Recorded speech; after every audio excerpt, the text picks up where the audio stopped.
नमस्कार दोस्तों, मैं मंचुन सब कुछ लर्न पे आपका स्वागत करता हूं। आज हिंदी ग्रामर के सबसे इम्पोर्टेंट टॉपिक काल के बारे में बताऊंगा। काल क्या होता है, इसको इंग्लिश में क्या कहते हैं? काल को टेंस के बारे में बताऊंगा। या काल मतलब समय भी होता है, समय के बारे में आपको पूरी जानकारी मैं दूंगा। काल के बारे में पूरा डिटेल नॉलेज के लिए आपको ये वीडियो को पूरा देखना होगा, ठीक है। एक रिक्वेस्ट था, अगर अभी तक आपने मेरे चैनल को सब्सक्राइब नहीं किया तो सब्सक्राइब करें और बेल आइकन को भी प्रेस करें, जिससे हिंदी ग्रामर से रिलेटेड जितने भी टॉपिक हम अपलोड करेंगे आपको नोटिफिकेशन के जरिए आपके मोबाइल पे, लैपटॉप पे, डेस्कटॉप पे मिलता रहेगा। डेली अपडेट मिलेगा आपको, ठीक है। चलिए शुरू करते हैं। काल किसे कहते हैं? काल जिस रूप से क्रिया के होने के समय का बोध हो उसे काल कहते हैं। काल मतलब समय भी होता है, ठीक है। समय का बोध हो उसको क्या कहते हैं? काल कहते हैं। जिस रूप से क्रिया के होने के समय का बोध हो उसे काल कहते हैं। काल कितने टाइप के होते हैं, कितने प्रकार हैं? काल के कितने वेद हैं? काल के 3 वेद होते हैं, भूतकाल, वर्तमान काल और भविष्य काल। इसको अंग्रेजी में क्या कहते हैं? भूतकाल को पास्ट टेंस, वर्तमान काल को प्रेजेंट टेंस और भविष्य को फ्यूचर टेंस, ठीक है। ये भूतकाल के वर्गीकरण हो गए। अब हम चलेंगे भूतकाल को लेके पूरे डिटेल में जाएंगे, फिर उसके कितने वर्गीकरण हैं, उसके वेद और उसके पूरे डिटेल में बताऊंगा। फिर वर्तमान काल के कितने वेद होते हैं और उसके क्या डिटेल है, उसके भी सेम उसी प्रकार भविष्य काल के बारे में मैं पूरी जानकारी आपको दूंगा।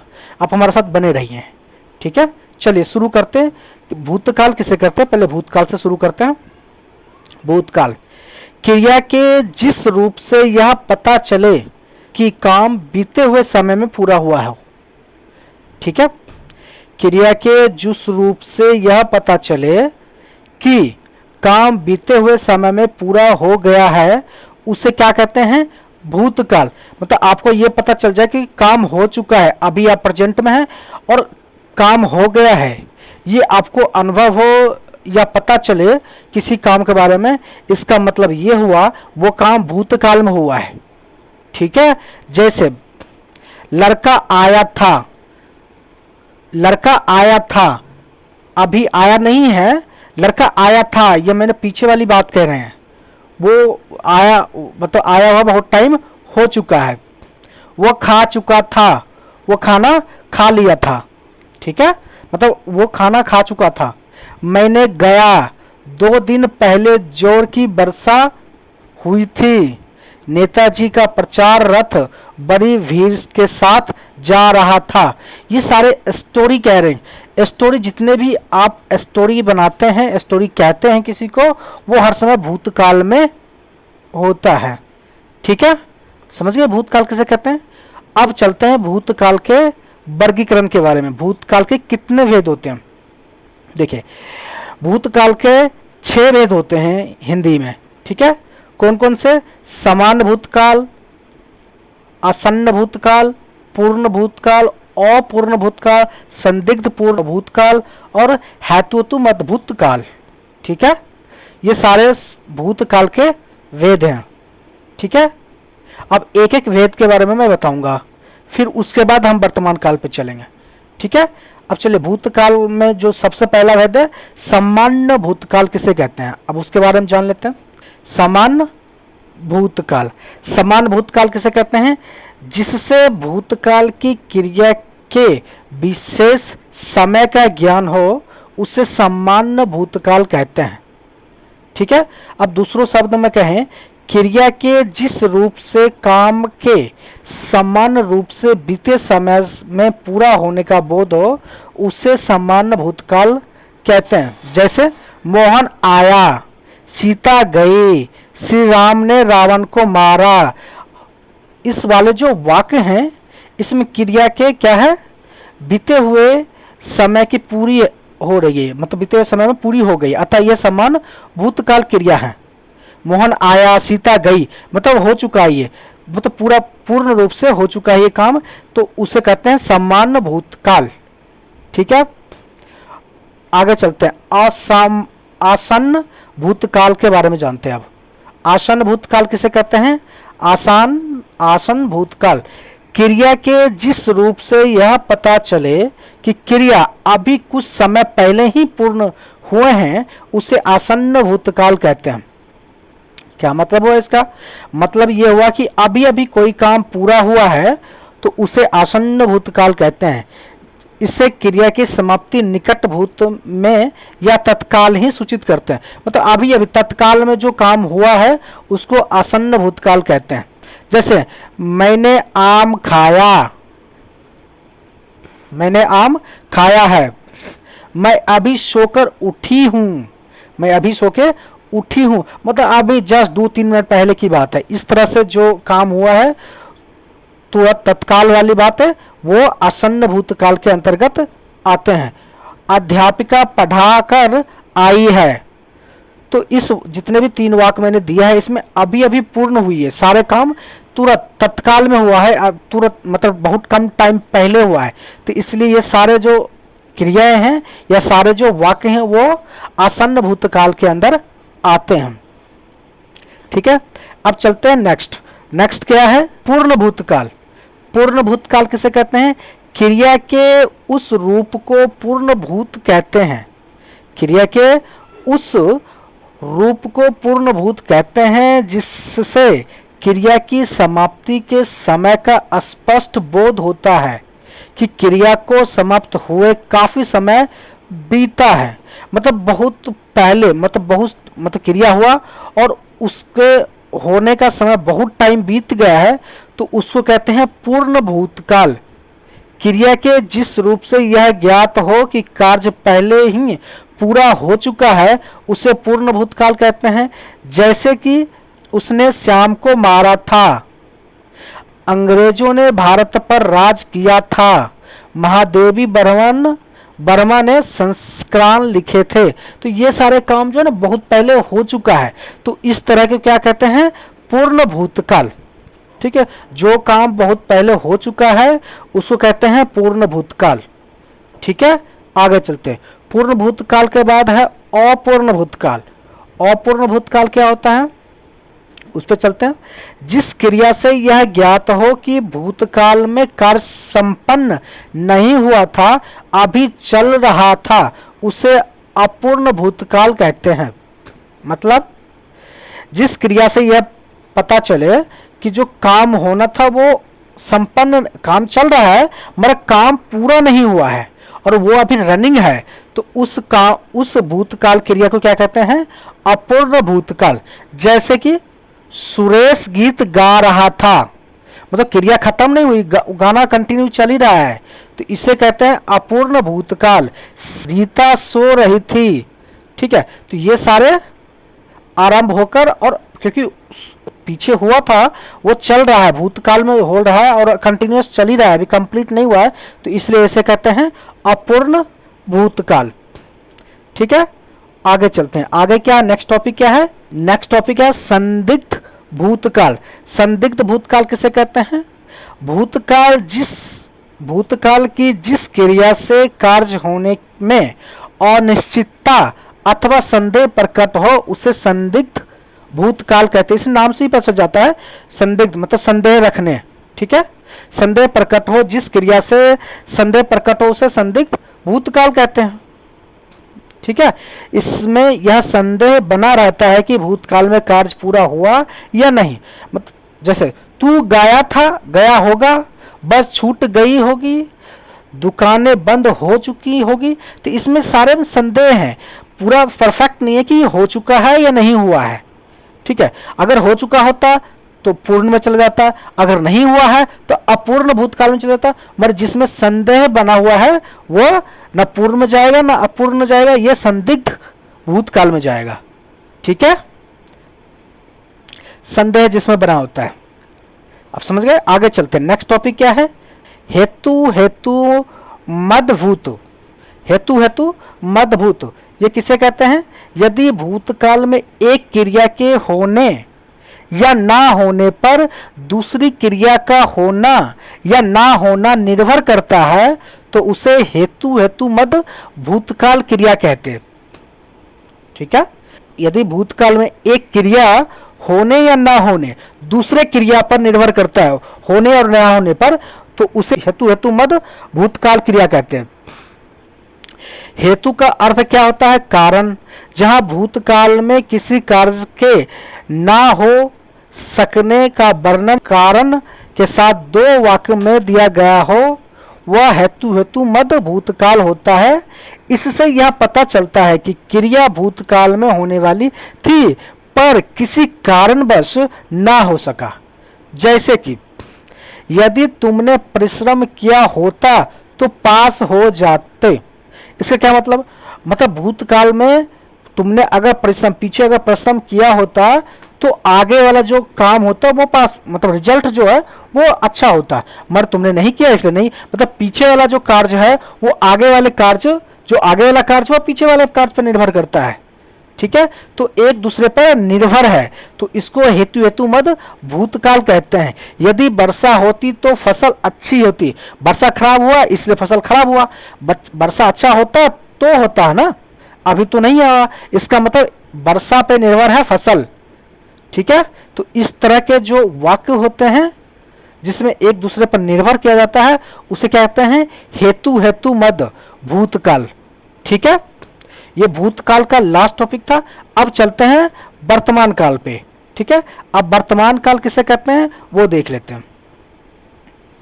वर्तमान काल क्रिया के जिस रूप से वर्तमान में चल रहे समय का बोध होता है उसे वर्तमान काल कहते हैं।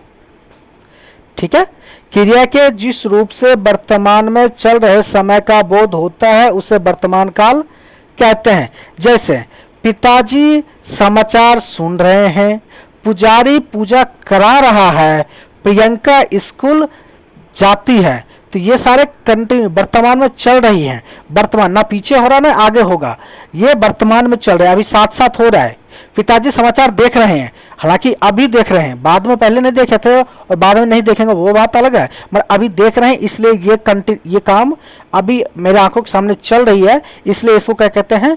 वर्तमान काल।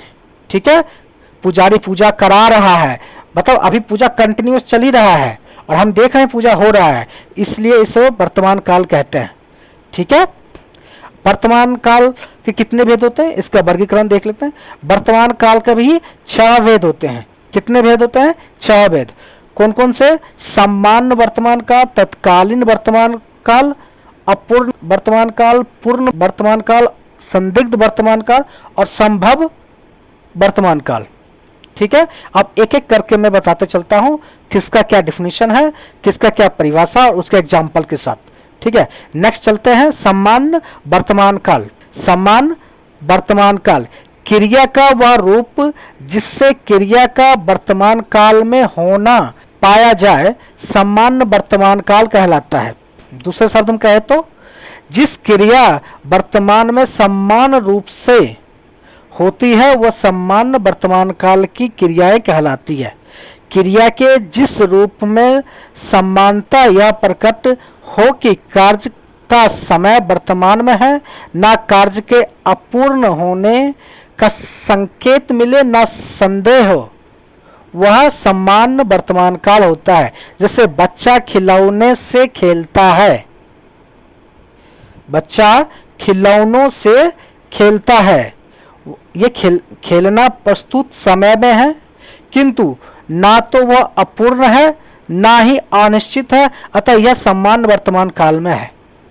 ठीक है, नेक्स्ट है अपूर्ण वर्तमान काल। क्रिया के जिस रूप से यह बोध हो कि वर्तमान काल में कार्य अभी पूर्ण नहीं हुआ है, वह चल रहा है, उसे अपूर्ण वर्तमान काल कहते हैं। मतलब जो कार्य है वो कंप्लीट नहीं हुआ, अनकंप्लीट है, वह कार्य रनिंग है, अभी उसको काम किया जा रहा है, तो उसको अपूर्ण वर्तमान काल कहते हैं। उदाहरण के तौर पर मैं बताता हूं, मोहन विद्यालय जा रहा है, ना मोहन विद्यालय जा रहा है इसका क्या मतलब हुआ? ना मोहन अभी विद्यालय पहुंचा है ना ही घर पे है, वो रास्ते में है, वो कंटिन्यूस विद्यालय जा रहा है, इसलिए ये काम पूरा नहीं हुआ है, ये अपूर्ण हुआ है। तो पूर्ण हो जाएगा तब तो पूर्ण कार्य में चल जाएगा, ये अभी तक पूरा नहीं हुआ है इसलिए ये हो जाएगा अपूर्ण वर्तमान काल। ठीक है, कार्य कंटिन्यूअस चल ही रही है। दूसरे उदाहरण में वर्षा हो रही है, अनुराग लिख रहा है। तो इस तरह के जो कार्य बीच में कंटिन्यूअस चलते हैं, काम पूरा नहीं होता, उसे अपूर्ण कार्य वर्तमान काल कहते हैं। ठीक है, आगे चलते हैं। नेक्स्ट टॉपिक क्या है? नेक्स्ट है पूर्ण वर्तमान काल। इससे वर्तमान काल में कार्य की पूर्ण सिद्धि का बोध होता है, उसे पूर्ण वर्तमान काल कहते हैं।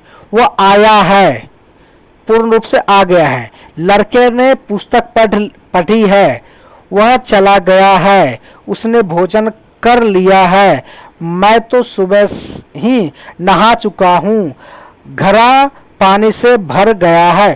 तो ये सारे कार्य पूरा हो गया है, सिद्ध हो चुका है, पूर्ण रूप से हो चुका है। तो इस सारे कार्य को पूर्ण वर्तमान काल कहते हैं। ठीक है, आगे चलते हैं। नेक्स्ट टॉपिक क्या है? नेक्स्ट टॉपिक क्या है? नेक्स्ट है संदिग्ध वर्तमान काल। जिससे क्रिया के होने में संदेह प्रकट हो पर उसकी वर्तमान काल में संदेह ना हो, उसे संदिग्ध वर्तमान काल कहते हैं। दूसरे शब्द में, सरल शब्दों में कह दें, जिस क्रिया में वर्तमान समय में पूर्ण होने में संदेह हो, उसे संदिग्ध वर्तमान काल कहते हैं। जैसे मां खाना बना रही होगी, मतलब कार्य मां तो खाना बना रही है, ये फाइनल है, मतलब बना रही होगी मतलब मां ने, अभी हम संदेह प्रकट कर रहे हैं कि बना रही होगी। हो चुका, ये भी हो सकता है कि खाना बना चुकी होगी या बना रही होगी, मतलब पूर्ण भी हो चुका है और नहीं भी पूर्ण हो चुका होगा, मगर हम संदेह प्रकट कर रहे हैं कि वो बना रही होगी। तो रही होगी वाले जो शब्द आते हैं ना, जहां संदेह प्रकट होता है, उसको संदिग्ध वर्तमान काल कहते हैं। ठीक है, राम पढ़ता होगा, हलवाई मिठाई बनाता होगा, आज विद्यालय खुला होगा। तो इस तरह के जो संदेह प्रकट किया जाता है जिस वाक्य में, और उसे क्या कहते हैं? संदिग्ध वर्तमान काल। आगे चलते हैं। आगे नेक्स्ट टॉपिक क्या है? नेक्स्ट टॉपिक है तत्कालीन वर्तमान काल। तत्कालीन वर्तमान काल किसे कहते हैं?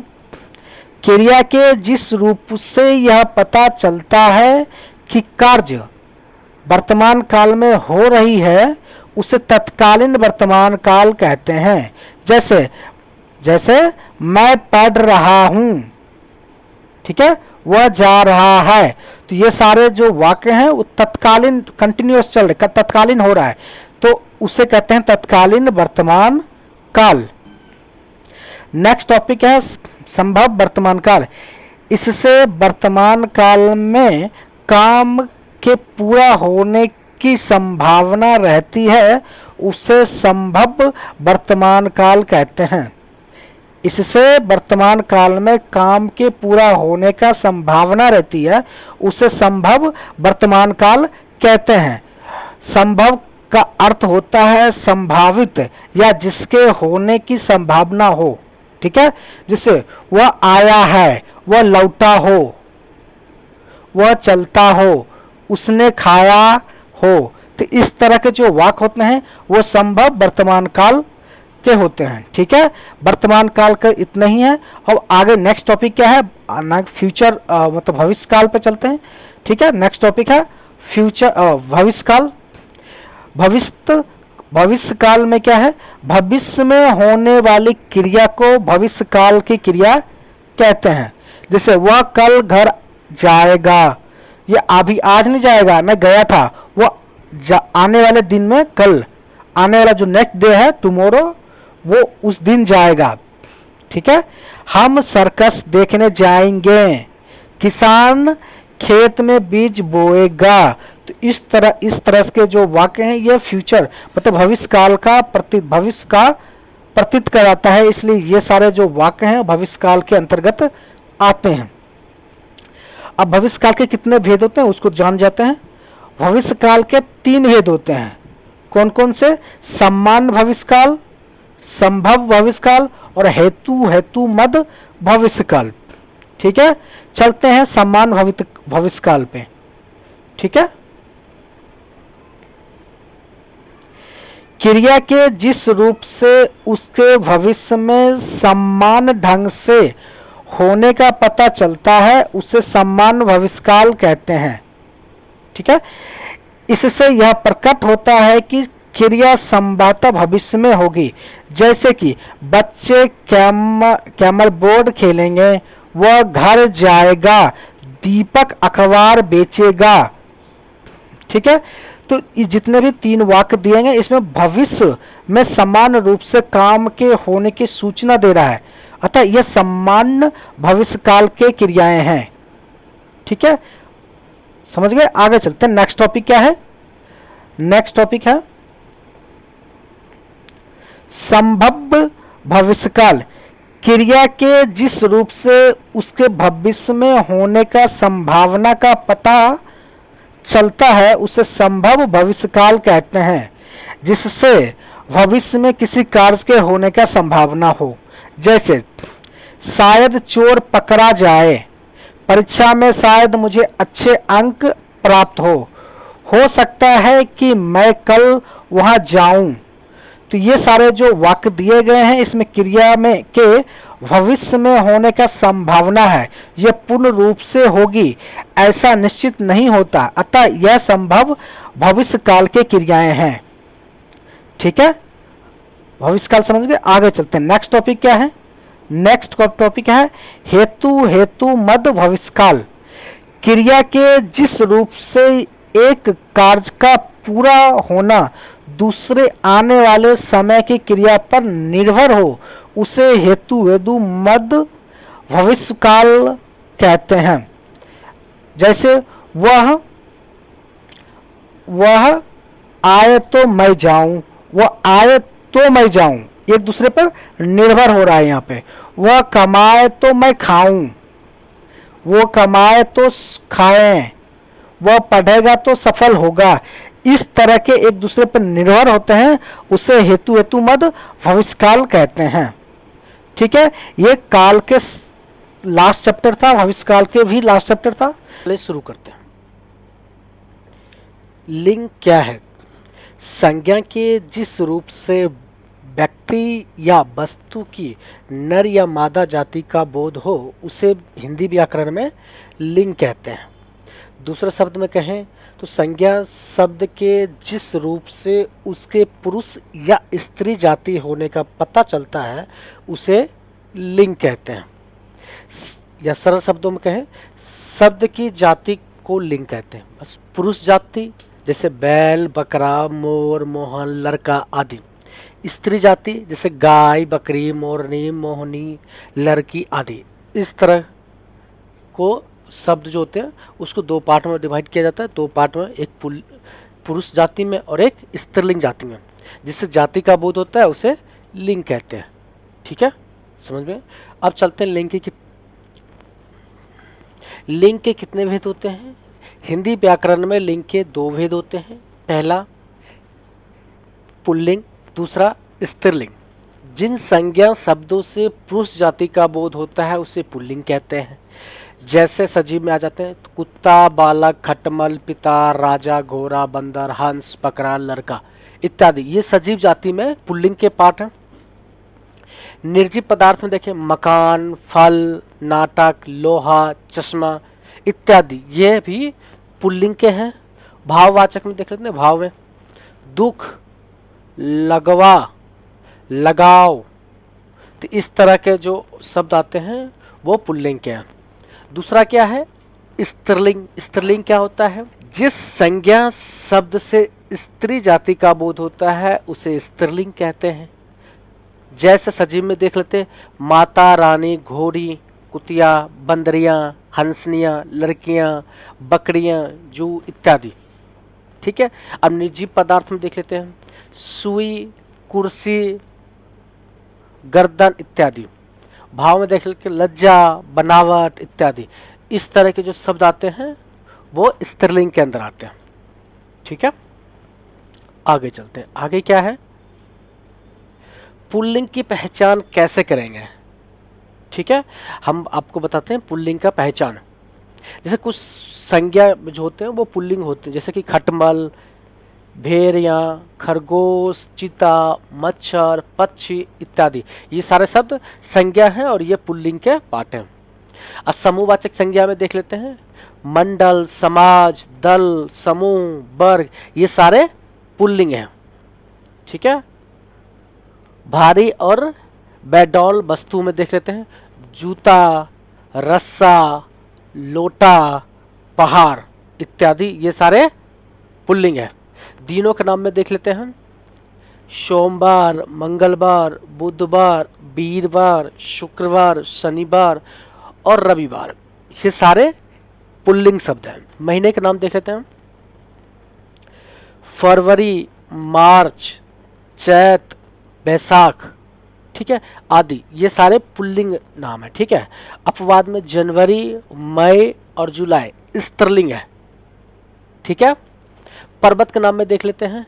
Himalaya, Vindhyachal, Satpura, Alps, Ural, Kanchenjunga, Everest, Fujiyama आदि। ठीक है। देशों का नाम देख लेते हैं। भारत, चीन, ईरान, अमेरिका, ये सारे पुल्लिंग हैं। नक्षत्रों व ग्रहों के नाम देख लेते हैं। सूर्य, चंद्र, राहु, शनि, आकाश, बृहस्पति, बुध, ये सारे पुल्लिंग हैं। धातु में देख लेते हैं। सोना, तांबा, पीतल, लोहा, ये सारे पुल्लिंग हैं। वृक्षों में देख लेते हैं।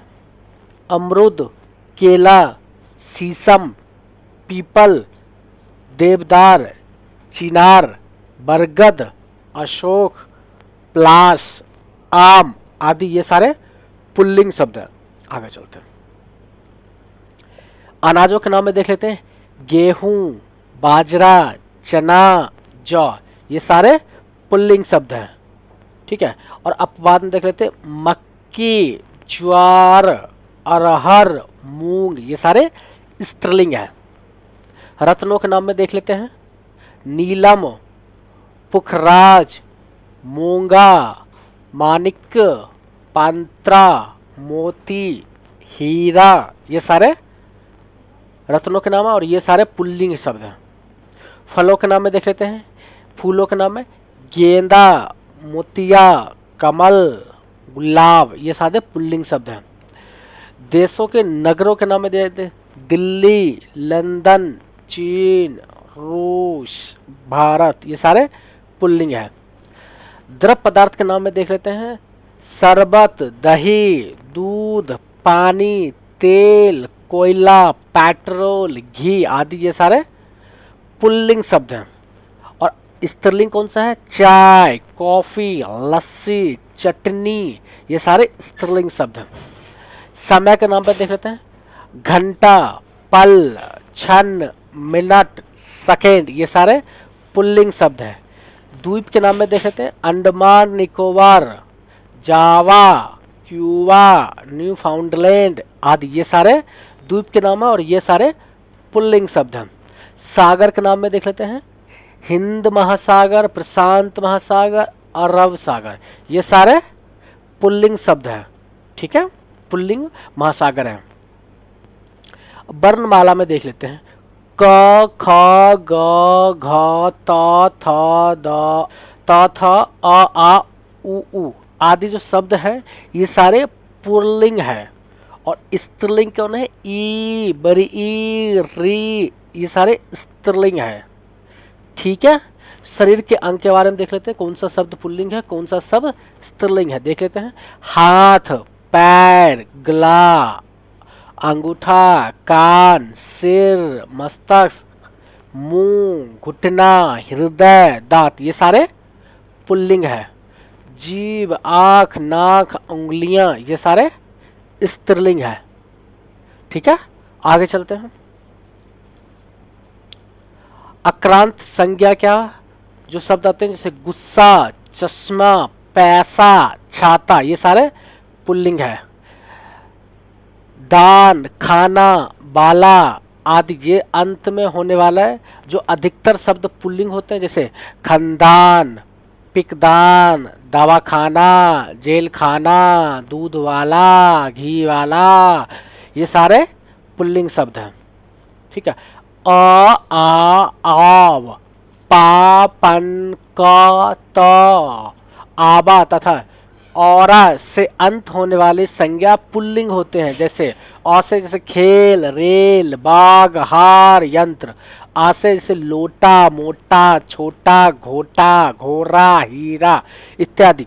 आप से जैसे पुलबाव, द्वाराव, बहाव, फैलाव, झुकाव। पा से बुढ़ापा, मोटापा, पुजापा। इस तरह से जो शब्द होते हैं वो पुल्लिंग के में आता है। पन से देख लेते हैं, लड़कपन, अपनापन, बचपन, सीधापन, टेढ़ापन। तो ये सारे शब्द जो है वो पन से होता है, जिसके लास्ट में पन होता है, और ये पुल्लिंग होता है। क में देख लेते हैं, लेखक, गायक, बालक, नायक इत्यादि। ये सारे शब्द पुल्लिंग होते हैं। तो से देख लेते हैं, ममत्व, पुरुषत्व, स्त्रीत्व, मनस्वत्व। ये सारे शब्द पुल्लिंग के अंदर आता है। आवा में देख लेते हैं, हुलावा, छलावा, दिखावा, चढ़ावा इत्यादि। ये शब्द है पुल्लिंग है। ठीक है, औरा से देख लेते हैं, पकौड़ा, हथौड़ा। तो ये सारे शब्द जो होते हैं पुल्लिंग होता है। मच्छर, गेंडा, कौवा, भालू, तोता, गिदर, जिराफ, खरगोश, जेवरा आदि सदैव पुल्लिंग होते हैं। ठीक है, कुछ प्राणीवाचक शब्द जो सदैव पुरुष जाति का बोध कराते हैं, जैसे बालक, गिद्दर, कौवा, कवि, साधु इत्यादि। ये सारे पुल्लिंग होते हैं। ठीक है, आपने देख लिया पुल्लिंग कैसे पहचान सकते हैं। 25 रूल मैंने बताया है, वो 2500 आपको याद हो जाएगा, तो आप पुल्लिंग आसानी से आप समझ सकते हैं। आप चलते हैं स्त्रीलिंग के बारे में। ठीक है, स्त्रीलिंग कैसे पहचानते हैं, ठीक है, उसका मैं भी बताता हूँ। स्त्रीलिंग शब्दों के अंतर्गत नक्षत्र, नदी, बोली, भाषा, तिथि, भोजन आदि के नाम आते हैं। जैसे कुछ संज्ञा हमेशा स्त्रीलिंग रहती है, जैसे मक्खी, कोयल, मछली, तितली, मैना। ये सारे स्त्रीलिंग ही है होते हैं। समूहवाचक संज्ञा में देख लेते हैं, वीर, कमेटी, सेना, सभा, कक्षा। प्राणीवाचक संज्ञा में देख लेते हैं, घाय, संतान, सौतन इत्यादि। छोटी और सुंदर वस्तु में देख लेते हैं, से जूती, रस्सी, लुटिया, पहाड़ी इत्यादि। ये सारे स्त्रीलिंग शब्द हैं। नक्षत्र में देख लेते हैं, अश्विनी, रेवती, मृगशिरा, चित्रा, वर्गिनी, रोहिणी इत्यादि। ये सारे स्त्रीलिंग नक्षत्र हैं। जैसे बोली में देख लेते हैं, मेवाती, ब्रज, बुलंदली। ये सारे स्त्रीलिंग बोली है। नदियां का नाम देते हैं, रवि, कावेरी, कृष्णा, यमुना, सतजल, रावी, ब्यास, गोदावरी, झेलम, गंगा इत्यादि। ये जो नदी है सारे स्त्रीलिंग नदी है।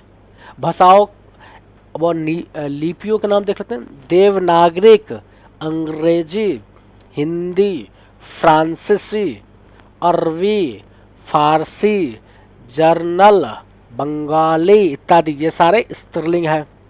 पुस्तकों में है कुरान, रामायण, गीता। ये सारे स्त्रीलिंग है। इस तिथियों का नाम देख लें, पूर्णिमा, अमावस्या, एकादशी, चतुर्थी, प्रथमा इत्यादि। ये सारे स्त्रीलिंग है। आहार का नाम देख लेते हैं, सब्जी, दाल, कचौरी, पूरी, रोटी। ये सारे स्त्रीलिंग है। अपवाद में हलवा, अचार, रायता ये पुल्लिंग है। इक्रांत वाले शब्द देख लेते हैं, नानी, बेटी, मामी, भाभी। ये सारे स्त्रीलिंग है। ठीक है, दूसरा देख लेते हैं, आ, ता, आई, आवट, या, आहट आदि प्राय लगाकर जिस स्त्रीलिंग शब्द जिस भी लगातार भी स्त्रीलिंग शब्द बनते हैं। जैसे आ से लेते भाषा, कविता, प्रजा, दया, विद्या। ये सारे आ से बनते हैं और ये सारे स्त्रीलिंग है।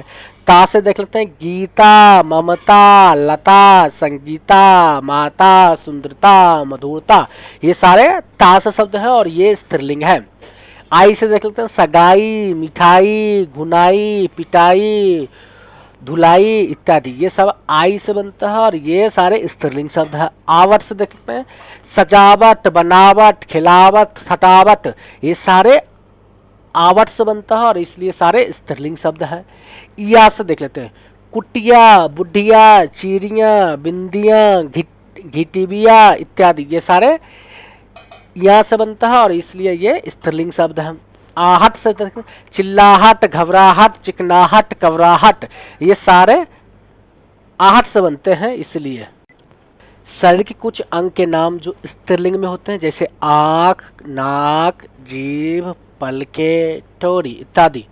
कुछ आभूषण और परिधान भी स्त्रीलिंग होते हैं, जैसे साड़ी, सलवार, चुंदरी, धोती, टोपी, पैंट, कमीज, पगड़ी, माला, चूड़ी, बिंदी, कंघी, नथ, अंगूठी, हौसली आदि।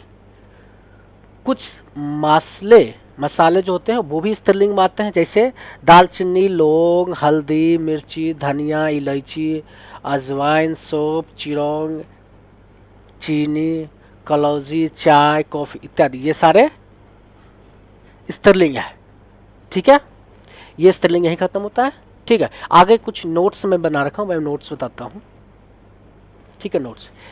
हिंदी भाषा में वाक्य रचना में क्रिया का रूप लिंग पर ही निर्भर करता है। यदि कर्ता पुल्लिंग है तो क्रिया की रूप भी पुल्लिंग होगा।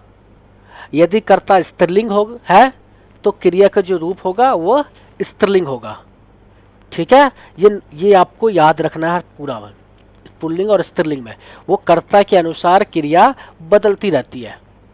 ठीक है, अब नीचे कुछ ऐसे शब्द हैं जो स्त्रीलिंग और पुल्लिंग दोनों के रूप में प्रयोग किए जाते हैं, जैसे राष्ट्रपति, उपराष्ट्रपति, प्रधानमंत्री, मुख्यमंत्री, चित्रकार, पत्रकार, प्रबंधक, सभापति, वकील, doctor, secretary, governor, lecturer, professor. ये सारे शब्द जो होते हैं वो पुल्लिंग में भी वही यूज होते हैं और स्त्रीलिंग में भी सेम जगह होते हैं। जैसे बर्फ, मेहमान, शिशु, दोष इत्यादि, इन शब्दों का भी लिंग का परिचय योजन चिन्ह के अथवा क्रिया अथवा विशेषण से मिलता है।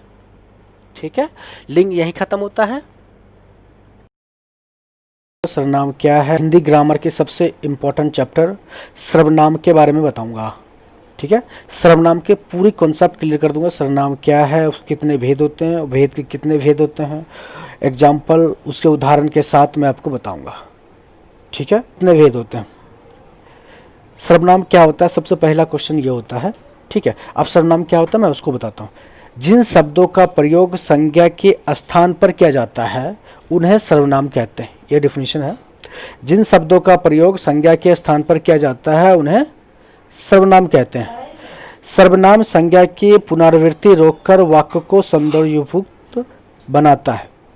इसका क्या मतलब हुआ?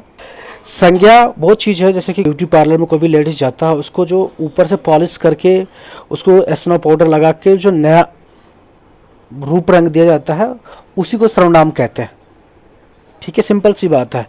तो संज्ञा का प्रयोग होता है, उसको बदलकर संज्ञा के ऊपर कुछ चढ़ा के बढ़ा के स्नो पाउडर लगा के जो शब्द का प्रयोग किया जाता है उसको सर्वनाम कहते हैं, मगर वो संज्ञा के स्थान पर ही प्रयोग होता है। ठीक है, संज्ञा के स्थान पर आने वाले शब्द को सर्वनाम कहते हैं। ये भी अदर वर्ड में है, जैसे मैं, तू, वह, आप, कोई, यह, ये, वो, हम, तुम, कुछ, कौन, क्या, जो, सो, उसका आदि। ये सारे शब्द जो हैं सर्वनाम के अंतर्गत आते हैं। अन्य सर्वनाम शब्द भी इन्हीं शब्द से बने होते हैं जो लिंग, वचन, कारक की दृष्टि से अपना रूप बदलते हैं। ठीक है, आइए एक उदाहरण के थ्रू मैं आपको बताता हूँ सर्वनाम किसे कहते हैं, उसके उदाहरण में देख लेता हूँ। ठीक है, राधा नृत्य करती है, राधा का गाना भी अच्छा होता है, राधा गरीबों की मदद करती है। एक तो ये पूरा सेंटेंस है जिसमें राधा संज्ञा है। ठीक है, बाकी एक वाक्य है, राधा नृत्य करती है, राधा का गाना भी अच्छा होता है, राधा गरीबों की मदद करती है। एक तो लोग ये बोलते हैं, दूसरा एक ये बोलता है राधा नृत्य करती है, उसका गाना भी अच्छा होता है, वह गरीबों की मदद भी करती है। तो इस दो सेंटेंस सेम मतलब तो सेम ही निकल रहा है। ठीक है, मगर राधा के जगह पे वह यूज किया गया, राधा की जगह पे उसका यूज किया गया, तो इससे क्या हुआ, बदल गया शब्द को, हम बदल के सर्वनाम को यूज किया राधा के स्थान पर उसके, और जो सर्वनाम वर्ड यूज हुआ है वो राधा को रिप्रेजेंट कर रहा है। ठीक है, तो इसलिए हम क्या कहते हैं, संज्ञा के स्थान पर आने वाले शब्द को ही सर्वनाम कहते हैं। जैसे राधा मतलब वह, राधा मतलब उसका, तो राधा का गाना भी अच्छा लगता है, उसका गाना भी अच्छा लगता है। राधा गरीबों को मदद करती है तो वह गरीबों की मदद करती है। राधा एक बार यूज कर लिया आपने, उससे सारे वाक्य समझ में जाते हैं कि वो सारे राधा को ही रिप्रेजेंट करते हैं। तो ऐसे जो शब्द होते हैं उसे क्या कहते हैं, सर्वनाम कहते हैं। ठीक है, आपको समझ में आ गया सर्वनाम।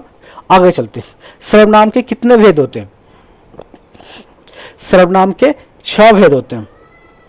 कौन कौन से? पुरुषवाचक सर्वनाम, नीचवाचक सर्वनाम, निश्चयवाचक सर्वनाम, अनिश्चयवाचक सर्वनाम, प्रश्नवाचक सर्वनाम और संबंधवाचक सर्वनाम। ठीक है, 6 सर्वनाम होते हैं। अब मैं आपको बताने जा रहा हूं, आगे वाला जो टॉपिक आएगा, पुरुषवाचक वो क्या होता है, उसके उदाहरण और उसके कितने भेद होते हैं। हर सर्वनाम के जो भेद हैं उसके डिफिनीशन, उसके उदाहरण के साथ मैं आपको समझाऊंगा सर्वनाम के भेद। ठीक है, चलते हैं। तो पहला कौन सा है? पहला जो पुरुषवाचक सर्वनाम है। पुरुषवाचक सर्वनाम किसे कहते हैं? जिन सर्वनाम शब्दों का प्रयोग वक्ता द्वारा खुद के लिए या दूसरों के लिए किया जाता है उसे पुरुषवाचक सर्वनाम कहते हैं। जैसे मैं, हम, ये खुद के लिए करते हैं लोग, तुम और आप ये दूसरों के लिए, सुनने वालों के लिए करते हैं। यह, वह, ये, वो ये किसी और के बारे में बताने के लिए करते हैं। ठीक है, उदाहरण के तौर पर मैं देख लेता हूं। मैं फिल्म देखना चाहता हूं, इसमें मैं जो है वो मैं हो गया पुरुषवाचक, मैं खुद के लिए यूज किया गया। मैं फिल्म देखना चाहता हूं, मैं घर जाना चाहती हूं, आप कहते हैं तो ठीक ही होगा, तुम जब तक आए तब तक वह चला गया, आजकल आप कहाँ रहते हैं, वह पढ़ने में बहुत तेज है। इस तरह के जो वाक्य होते हैं जिसमें अपने आप को या दूसरों के लिए डिनोट या उसको रिप्रेजेंट करने के लिए कहा जाता है, तो उसे कहते हैं पुरुषवाचक सर्वनाम। ठीक है, आगे चलते हैं। पुरुषवाचक सर्वनाम के बाद क्या है? पुरुषवाचक सर्वनाम के कितने भेद होते हैं? ठीक है, पुरुषवाचक सर्वनाम के कितने भेद होते हैं? पुरुषवाचक सर्वनाम के 3 भेद होते हैं। कौन कौन से? उत्तम पुरुष, मध्यम पुरुष और अन्य पुरुष। उत्तम पुरुष किसे कहते हैं? जिन शब्दों का प्रयोग बोलने वाला खुद के लिए करता है उसके अंतर्गत आने वाले शब्द को कहते हैं उत्तम पुरुष। जैसे मैं, मेरा, मेरे, मेरी, मुझको, मुझको, मुझे, हम, हमें, हमको, हमारा, हमारे, हमारी इत्यादि जो शब्द होता है वो उत्तम पुरुष के अंतर्गत आते हैं, या ये शब्द सारे उत्तम पुरुष के अंतर्गत उपयोग किए जाते हैं।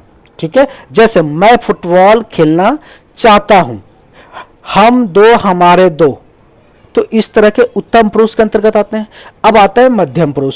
मध्यम पुरुष किसे कहते हैं? जिन शब्दों का प्रयोग सुनने वाले के लिए किया जाता है इसके अंतर्गत उसे मध्यम पुरुष कहते हैं। इसके अंतर्गत कौन कौन से शब्द आते हैं? तुम, तुझे, तुझको, तेरा, तेरी, तेरे, तुम, तुम्हें, तुमको, तुम्हारा, तुम्हारे, तुम्हारी, आप आदि जो शब्द है वो मध्यम पुरुष के अंतर्गत आते हैं। ठीक है, जैसे कि तुम बहुत अच्छे हो। ठीक है, तो इस तरह के जो वाक्य बनते हैं वो किसी और को सुनने वालों के लिए सुनने वालों के लिए किया जाता है, उसको कहते हैं मध्यम पुरुष सर्वनाम। ठीक है, अब कौन सा है? अब है अन्य पुरुष। जिन शब्दों का प्रयोग किसी तीसरे व्यक्ति के बारे में बात करने के लिए होता है उसे कहते हैं अन्य पुरुष पुरुषवाचक सर्वनाम। इसके अंतर्गत कौन कौन से शब्द आते हैं? यह, वह, ये, वो आदि आते हैं। इनमें व्यक्तिवाचक संज्ञा के उदाहरण भी शामिल हैं। ठीक है, आगे चलते हैं। अपने पुरुषवाचक सर्वनाम के सारे भेद जानेंगे, आगे चलते हैं। आगे कौन से हैं? आगे जो है वो नीच वाचक सर्वनाम है। जिन शब्दों का प्रयोग वक्ता किसी चीज को अपने साथ दर्शाने या अपनी बताने के लिए करता है वे नीचवाचक सर्वनाम कहलाते हैं। जैसे कि मैं अपने कपड़े स्वयं धो लूंगा, मैं वहां अपने आप चला जाऊंगा। तो ये सारे शब्द क्या है? नीचवाचक सर्वनाम है। ठीक है, नीचवाचक सर्वनाम। ठीक है, इसमें क्या हो रहा है कि जो वक्ता है खुद के लिए, स्वयं के लिए, और अपने आप का प्रयोग कामों को खुद से जोड़ने के लिए कह रहे हैं। ठीक है, जहां आप शब्द का प्रयोग श्रोता के लिए वो हो, वहां पर जहां आप शब्द का प्रयोग श्रोता के लिए हो वहां यह आदर सूचक मध्यम पुरुष होता है, और जहां आप शब्द का प्रयोग अपने के लिए हो वह नीचवाचक होता है। ठीक है, अब नीचवाचक के बाद कौन सा आते हैं? अब निश्चयवाचक। कौन सा सर्वनाम है? निश्चयवाचक सर्वनाम। जिन सर्वनाम शब्दों से किसी वस्तु, व्यक्ति या स्थान की निश्चितता का बोध हो वे शब्द निश्चयवाचक सर्वनाम कहलाते हैं। उदाहरण के तौर पर जैसे यह वह इस तरह के जो शब्द होते हैं वो निश्चयवाचक सर्वनाम के अंतर्गत आते हैं।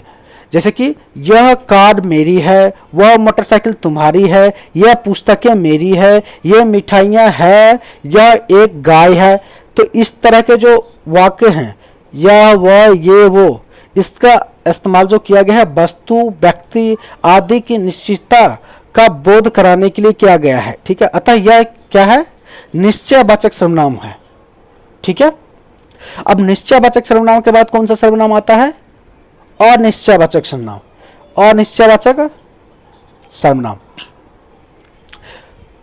अनिश्चयवाचक सर्वनाम जिन सर्वनाम शब्दों से वस्तु, व्यक्ति, स्थान आदि की निश्चितता का बोध नहीं होता है वे अनिश्चयवाचक सर्वनाम कहलाता है।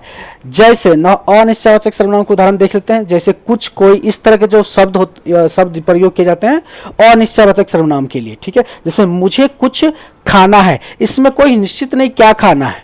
ठीक है, मेरे खाने में कुछ गिर गया, क्या गिर गया पता नहीं, इसलिए कुछ गिर गया, इस अनिश्चय है। ठीक है, मुझे बाजार से कुछ लाना है, कोई आ रहा है, मुझे कोई नजर आ रहा है। तो इस तरह के जो वाक्य होते हैं, इस तरह के जो शब्द होते हैं वो अनिश्चयवाचक सर्वनाम के अंतर्गत आते हैं। ठीक है, जिसमें किसी भी निश्चितता का प्रयोग नहीं हो रहा है। ठीक है, आगे चलते हैं। प्रश्नवाचक सर्वनाम जिन शब्दों का प्रयोग किसी वस्तु, व्यक्ति आदि के बारे में कोई सवाल पूछने या उसके बारे में जानने के लिए किया जाता है उन शब्दों को प्रश्नवाचक सर्वनाम कहते हैं। जैसे कौन, क्या, कब, कहां आदि, ये सारे शब्द क्या होता है? प्रश्नवाचक सर्वनाम के सूचक हैं। जैसे कि देखो तो कौन आया है, आपने क्या खाया है। तो ऊपर दिए गए जो शब्द हैं, जो दो शब्द दिए हमने, उसमें कौन और क्या शब्द का प्रयोग किया गया है। ठीक है, इसमें व्यक्ति या वस्तु दोनों के लिए किया गया है। ठीक है, और ये जानने की कोशिश किया गया कि ये है क्या। तो ये प्रश्न पूछ रहे हैं उससे, तो इसलिए ये जो सर्वनाम है ये प्रश्नवाचक सर्वनाम हो जाते हैं। ठीक है, प्रश्नवाचक सर्वनाम के बाद कौन सा सर्वनाम आते हैं? संबंधवाचक सर्वनाम। ठीक है, संबंधवाचक सर्वनाम। संबंधवाचक सर्वनाम किसे कहते हैं? जिन सर्वनाम शब्दों का प्रयोग किसी व्यक्ति, वस्तु का संबंध बताने के लिए किया जाए वे संबंधवाचक सर्वनाम कहलाते हैं। जिन सर्वनाम शब्दों का प्रयोग किसी व्यक्ति या वस्तु को संबंध बताने के लिए किया जाए वे शब्द संबंधवाचक सर्वनाम कहलाते हैं। जैसे जो, सो, जैसे, वैसे, इस तरह के जो शब्द आते हैं वो संबंधवाचक सर्वनाम के अंतर्गत आते हैं। जैसे एक एग्जांपल लेते हैं, जैसी करनी वैसी भरनी। जो सेवा सोएगा वो खोएगा, जो जगेगा वो सो पाएगा। जैसा बताओगे वैसा काटोगे, जैसा बोओगे वैसा काटोगे। जैसे ऊपर दिए हुए जो सो, जैसा वैसा, का प्रयोग करने के लिए किसी व्यक्ति या वस्तु में संबंध बताया जा रहा है। ठीक है, तो अतः इस तरह के जो शब्द आते हैं या इस तरह के जो वाक्य होते हैं वो संबंधवाचक सर्वनाम के श्रेणी में आते हैं। ठीक है, ये संबंधवाचक सर्वनाम के छठे वेद थे। चलिए शुरू करते हैं, वर्णमाला किसे कहते हैं। ठीक है,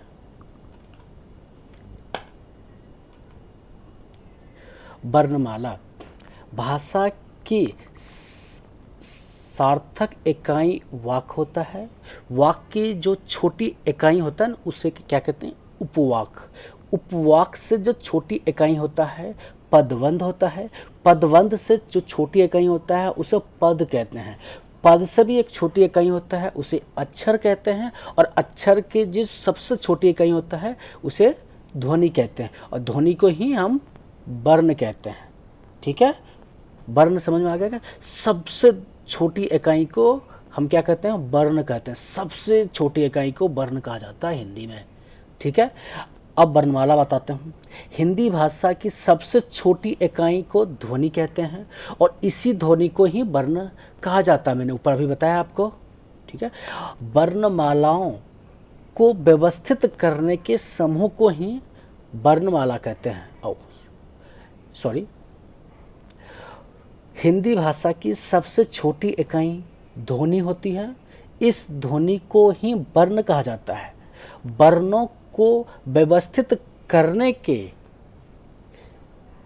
समूह को वर्णमाला कहते हैं। ठीक है, वर्णमाला किसे कहते हैं? वर्णों को, समूह को, जो वर्ण होते हैं उसके समूह को व्यवस्थित करने के लिए जो वर्ड यूज होता है उसे कहते हैं वर्णमाला।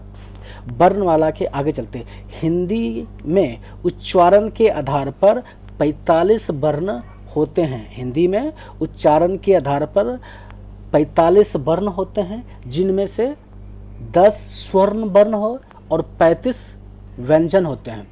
लेखन के आधार पर 52 वर्ण होते हैं, इनमें से 13 स्वर्ण वर्ण होते हैं, 35 व्यंजन वर्ण होते हैं और 4 संयुक्त व्यंजन वर्ण होते हैं। ठीक है, वर्णमाला के 2 प्रकार के होते हैं। वर्णमाला 2 भेद होते हैं, 2 भाग होते हैं। पहला भाग कौन कौन से होते हैं? स्वर्ण वर्ण, और दूसरा होते हैं व्यंजन। ठीक है, वर्णमाला के 2 भाग होते हैं, स्वर्ण वर्णमाला और व्यंजन वर्णमाला। आगे चलते हैं, देखते हैं स्वर्ण वर्णमाला किसे कहते हैं। अब स्वर्ण वर्णमाला पर चलते हैं। जिन वर्णों को स्वतंत्र रूप से बोला जा सके उसे स्वर कहते हैं। परंपरागत रूप से स्वरों की संख्या 13 मानी गई है, लेकिन उच्चारण की दृष्टि से 10 ही स्वर होते हैं। स्वर के उदाहरण पर देख लेते हैं। उच्चारण के आधार पर स्वर देख लेते हैं।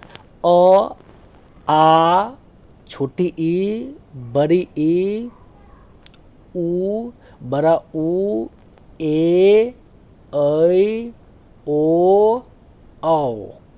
ये क्या है? उच्चारण के आधार पे स्वर्ण। ठीक है, स्वर उच्चारण के आधार पे स्वर है। अब लेखन के आधार पे स्वर देख लेते हैं। अ, आ, ए, बड़ी ए, ऊ, बड़ा ऊ, ए, ऐ, ओ, औ, अं, आ, री आदि होते हैं। ठीक है, स्वर समझ गए। अब आते हैं व्यंजन पे। ठीक है, जो वर्ण स्वरों की सहायता से बोले जाते हैं उन्हें व्यंजन कहते हैं। जो वर्ण स्वरों की सहायता से बोले जाते हैं उन्हें व्यंजन कहते हैं। हर व्यंजन के उच्चारण में अ स्वर लगा होता है। अ के बिना व्यंजन का उच्चारण नहीं हो सकता है। वर्णमाला में कुल 35 व्यंजन होते हैं। ठीक है, जो वर्ण स्वरों के सहायता से बोले जाते हैं उसे व्यंजन कहते हैं, और हर व्यंजन के उच्चारण में अ स्वर लगा होता है। अ के बिना व्यंजन का उच्चारण नहीं हो सकता है, और कितने हैं वर्णमाला में व्यंजन? 35 हैं। ठीक है, कौन कौन से हैं मैं बताता हूं आपको। क वर्ग में होता है क, ख, ग, घ, र। च वर्ग में होता है च, छ, ज, झ, य। ट वर्ग में कौन कौन से होता है? ट, ठ, ड, ढ, न। त वर्ग में कौन कौन से होते हैं? त, थ, द, ध, न। प वर्ग में प, फ, ब, भ, म। य अंश वर्ग में होता है, अंश वर्ग में होता है य, र, ल, व। और उसमें होता है तालम स, मूर्धन स, दंस स और ह। संयुक्त व्यंजन में होता है अक्ष, त्र, ज्ञ, स्र। ठीक है, व्यंजन पूरा डिटेल आपको मिल गया व्यंजन का। बस ये व्यंजन था। आगे चलते हैं, स्टार्ट करते हैं। संज्ञा किसे कहते हैं? संज्ञा किसे कहते हैं? संज्ञा उस विकारी शब्द को कहते हैं जिससे किसी विशेष वस्तु, भाव और जीव के नाम का बोध हो, उसे संज्ञा कहते हैं। दूसरे शब्द में कहें तो किसी प्राणी, वस्तु, स्थान, गुण, भाव के नाम को ही संज्ञा कहते हैं। जैसे प्राणी के नाम में एग्जांपल लेता हूं। प्राणी के नाम में है मोर, घोड़ा, अनिल, किरण, जवाहरलाल नेहरू इत्यादि। ये सारे जो है ना प्राणी के नाम है।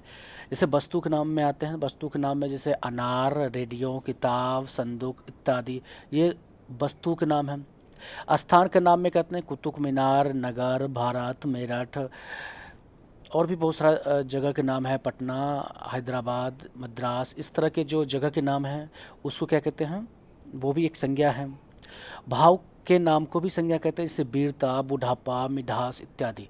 इस तरह के वस्तु के नाम, प्राणी के नाम, स्थान के नाम, भाव, गुण इत्यादि जिसका बोध हो उसको संज्ञा कहते हैं। ये डिफिनेशन में लिखा हुआ है, बाकी ये एग्जांपल्स हैं। ठीक है, आगे चलते हैं। आगे क्या है?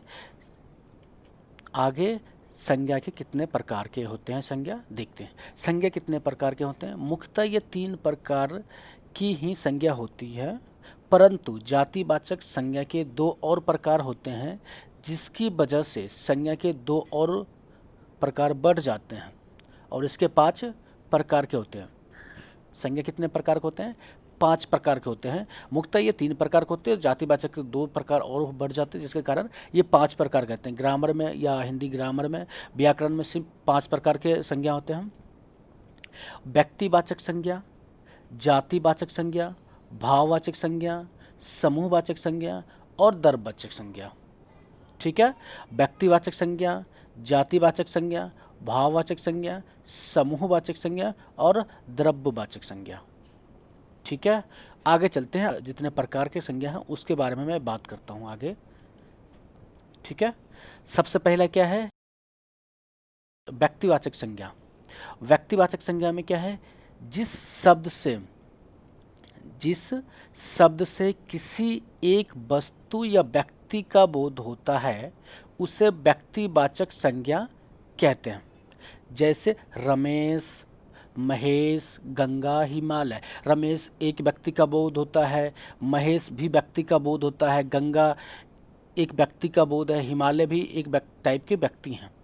ठीक है, व्यक्तिवाचक संज्ञा में व्यक्तियों, दिशाओं, देशों, राष्ट्रीयता, समुद्रों, नदियों, पर्वतों, सड़कों, पुस्तकों, समाचार पत्रों, घटनाओं, दिन, महीनों, त्योहार, उत्सवों इत्यादि के स्थान दिया जाता है। ठीक है, उदाहरण श्याम, सुरेश, उत्तर, दक्षिण, पूर्व, पश्चिम, भारत, भारतीय, हिंदू महासागर, हिमालय, दिल्ली, त्रिदेव, दैनिक जागरण, मई, बुधवार, होली, दिवाली जैसे शब्द व्यक्तिवाचक शब्द हैं। व्यक्तिवाचक संज्ञा आप समझ गए। आगे चलते हैं। व्यक्तिवाचक के बाद जो संज्ञा है वो कौन सी संज्ञा है? वो है जातिवाचक संज्ञा। कौन सी संज्ञा है? जातिवाचक संज्ञा। जिस शब्द से एक ही प्रकार की वस्तुओं, व्यक्तियों तथा प्रवृत्तियों का बोध हो उसे जातिवाचक संज्ञा कहते हैं। संबंधियों, व्यवसायों, पदों तथा कार्यों, पशु पक्षियों, वस्तुओं तथा प्राकृतिक तत्व के नाम जातिवाचक संज्ञा के अंतर्गत आते हैं।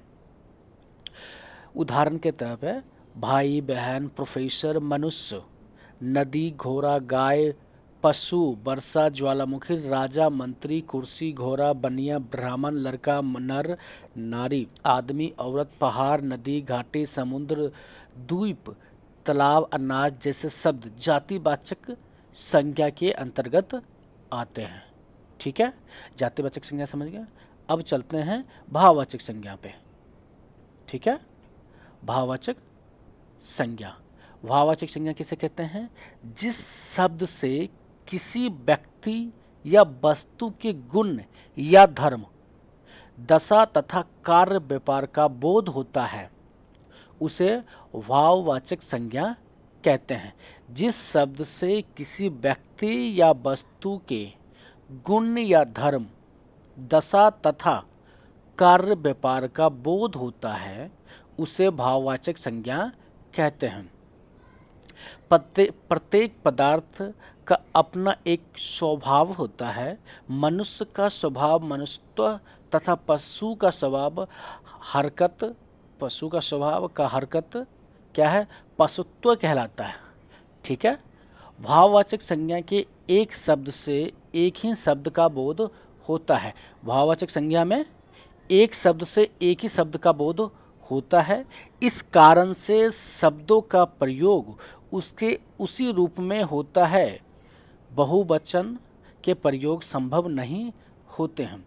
उदाहरण के तौर भाववाचक संज्ञा के उदाहरण के तौर पे लंबाई, नम्रता, चाल, समझ, मनुष्यत्व, देवत्व, पुरुषत्व, अपमान, बंधुत्व, मर्दाना, शीतलता, मिठास, तीखापन, बुढ़ापा, मित्रता, गर्मी, सर्दी, निजत्व, मित्रता, पढ़ाई, लड़ाई, कराई, प्रहार इत्यादि भाववाचक संज्ञा के उदाहरण हैं। ठीक है, आगे चलते हैं। आगे क्या है? समूहवाचक संज्ञा। कौन सा है? समूहवाचक संज्ञा। जिस शब्द से वस्तु अथवा व्यक्ति के समूह अथवा बहुलता का बोध हो उसे समूहवाचक संज्ञा कहते हैं। जैसे सभा, दल, संघ, गुच्छा, कुंज इत्यादि शब्दों समूह का बोध होता है। उदाहरण के तौर पर मेला, भीड़, बाजार, प्रदर्शन, रैली, सेना, जुलूस, पार्टी, कुंज, धौध, जमावड़ा, सैलाब, युद्ध, समुदाय, हुजूम, सेना, झुंड, गिरोह इत्यादि समूहवाचक संज्ञा के उदाहरण हैं। ठीक है, आगे चलते हैं। आगे क्या है? आगे है द्रव्यवाचक संज्ञा। क्या है? द्रव्यवाचक संज्ञा। जिस शब्द से किसी धातु, द्रव्य तथा ऐसे वस्तुओं जिसे नापा तौला जा सके का बोध हो उसे द्रव्यवाचक संज्ञा कहते हैं। ठीक है, जैसे दूध, दही, सोना, चांदी, लोहा, लकड़ी, पानी, पित्तल, तांबा, तेजाब, शराब, घी, जल, खून, तेल, पारा इत्यादि शब्द जो है द्रव्यवाचक संज्ञा के उदाहरण हैं। ठीक है, ये हो गए पांचों संज्ञा के प्रकार। ठीक है, और आगे चलते हैं। अब थोड़ा सा ट्रांसफर कर लेते हैं। भाववाचक संज्ञा का निर्माण कैसे किया जाता है? जातिवाचक संज्ञा में दिया हो कोई शब्द तो उसको भाववाचक संज्ञा में ट्रांसफर करना है, कन्वर्ट करना है, निर्माण करना है भाववाचक संज्ञा का जातिवाचक संज्ञा से। ठीक है, जैसे बूढ़ा एक जातिवाचक संज्ञा है, बुढ़ापा भाववाचक संज्ञा हो गया, लड़का एक जातिवाचक संज्ञा है, लड़कपन एक भाववाचक संज्ञा है, मित्र एक जातिवाचक संज्ञा है, मित्रता भाववाचक संज्ञा है, मनुष्य जातिवाचक संज्ञा है, मनुष्यत्व भाववाचक संज्ञा है।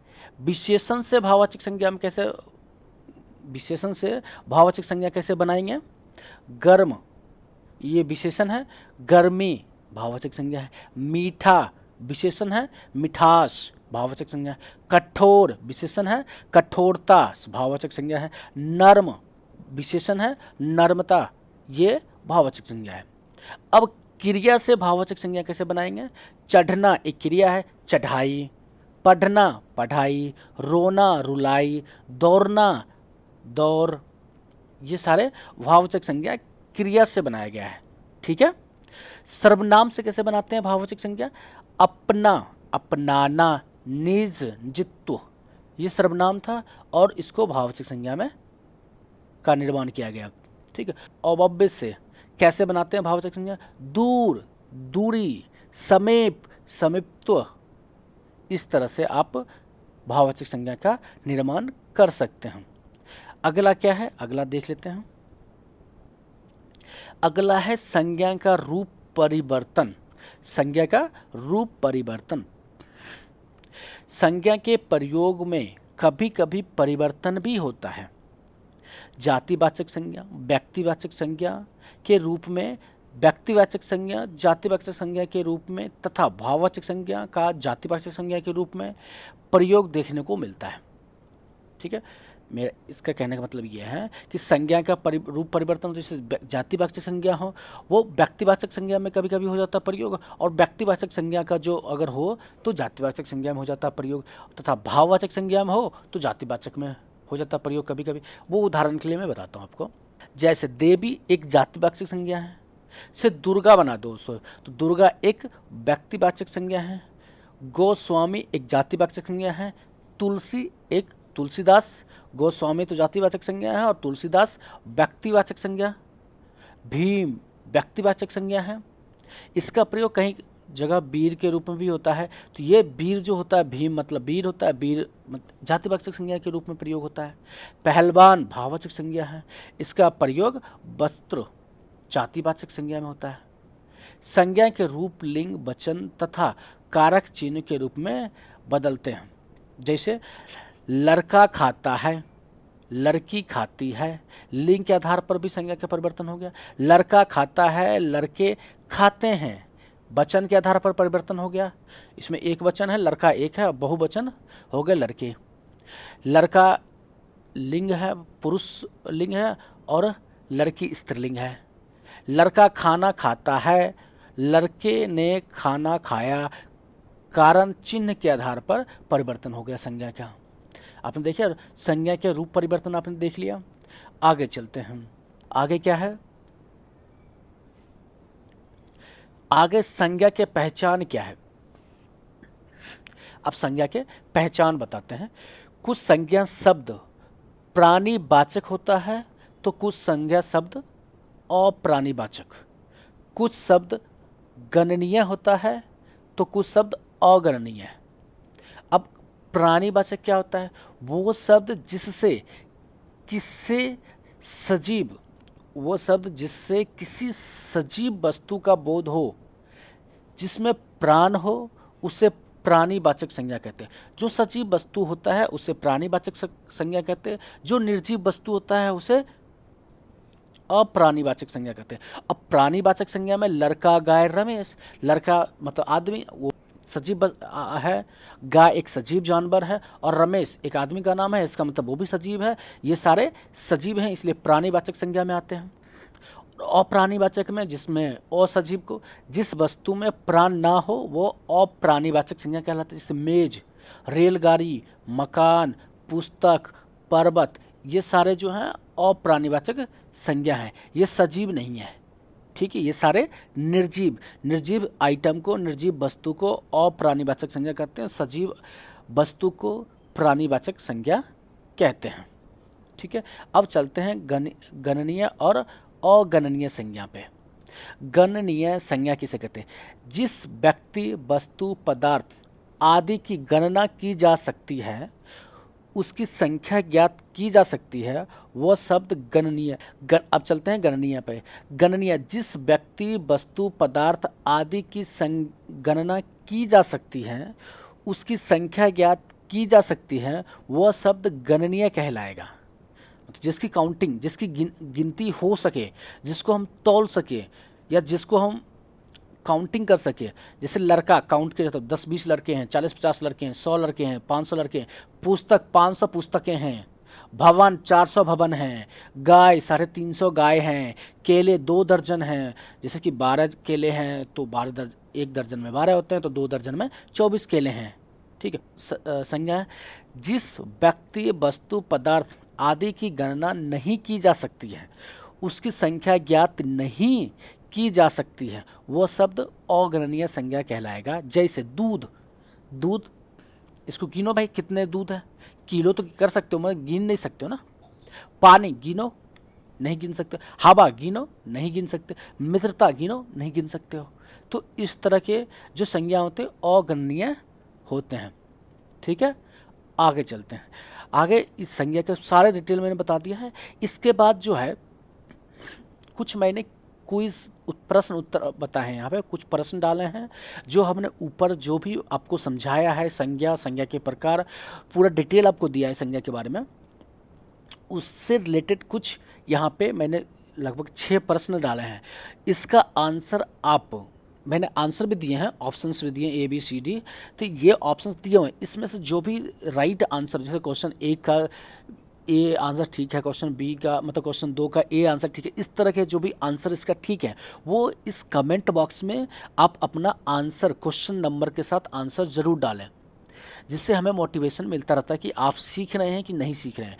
नहीं सीख रहे होंगे तो दूसरा वीडियो बनाएंगे, अगर सीख रहे होंगे तो फिर दूसरे चैप्टर पे वीडियो बनाएंगे। ठीक है, हमें मोटिवेशन मिलता है वीडियो बनाने के लिए, इसलिए आप कमेंट जरूर करें, इसका आंसर जरूर लिखें। ठीक है, अब जैसे इसमें जो क्वेश्चंस हैं, कभी किस संज्ञा का भेद का शब्द है, ये बताएं। मुस्कुराहट किस प्रकार के संज्ञा के उदाहरण हैं। द्रव्यवाचक संज्ञा शराब का जातिवाचक संज्ञा परिवर्तन करने से क्या शब्द बनता है। जिस संज्ञा से अनेक वस्तु अथवा प्राणियों के समूह का बोध होता है उसे क्या कहते हैं। भाव, दशा, धर्म, गुण या कार्य का बोध करने वाली संज्ञा क्या कहलाती है। बालपन किस संज्ञा का उदाहरण है। तो ये सारे जो प्रश्न है उसका उत्तर कमेंट बॉक्स में आप जरूर लिखें। ठीक है, आगे चलते हैं। आगे क्या है, जो आने वाला टॉपिक है मैं उसके बारे में बता रहा हूँ।